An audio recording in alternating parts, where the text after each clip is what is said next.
19 જૂને કડી વિધાનસભા બેઠકની પેટા ચૂંટણી યોજાશે। જાહેરાત થઈ ત્યારથી રાજકીય પક્ષો તૈયારીમાં લાગ્યા છે।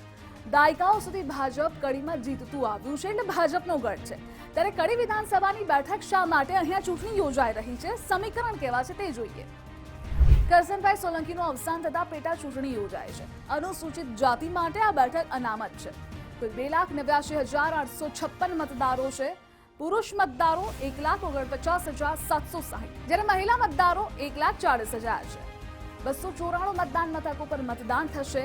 1,728 ઈવીએમનો ઉપયોગ થવાનો છે।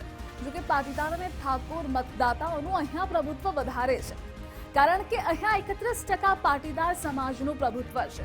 જ્ઞાતિના સમીકરણ જોઈએ તો આપ જોઈ રહ્યા છો, ઠાકોર 30%, એસસી 12.5%, મુસ્લિમ 9%, રબારી 4%, બ્રાહ્મણ 2%, ક્ષત્રિય 4%, પ્રજાપતિ અને રાવળ 4% છે। કડીના મતદારોએ ભાજપને જંગી બહુમતીથી વિજય અપાવશે આ નીતિન પટેલનું નિવેદન હતું।